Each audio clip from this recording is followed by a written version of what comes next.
আবু হালা তিনি খাদিজাতুল কুবরা রাদিয়াল্লাহু তাআলা আনহুর স্বামী ছিলেন। আল্লাহর রাসূল সাল্লাল্লাহু আলাইহি ওয়াসাল্লামের সাথে খাদিজা রাদিয়াল্লাহু তাআলা আনহুর বিবাহ হওয়ার পূর্বে জাহিলিয়াতের যুগে তার আরও দুজনের সাথে বিবাহ হয়েছিল। একজন আবু হালা আর একজন আতিক ইবনে খালেদ আল মাখজুমি। আবু হালার মূল নাম নিয়ে মতভেদ রয়েছে। তার নাম সম্পর্কে এই চারটি মত পাওয়া যায়: নাব্বাস, মালেক, জুরারাহ, হিন্দ। আবু হালা থেকে খাদিজা রাদিয়াল্লাহু তাআলা আনহুর দুটি পুত্র সন্তান হয়েছে। একজনের নাম হালা আর একজনের নাম হিন্দ। আর আতিক ইবনে খালেদ আল মাখজুমিয়ের ঘর থেকে আবদুল্লাহ নামী এক ছেলে এবং আরেকটি কন্যা সন্তান রয়েছে।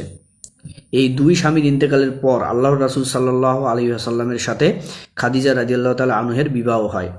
ইব্রাহিম ছাড়া আল্লাহর রাসূল সাল্লাল্লাহু আলাইহি ওয়াসাল্লামের সব সন্তান খাদিজা রাদিয়াল্লাহু তাআলা আনহু থেকেই হয়েছে। পৃথিবীর বুকে সর্বপ্রথম ইসলাম কবুল করেছেন খাদিজা রাদিয়াল্লাহু তাআলা আনহু।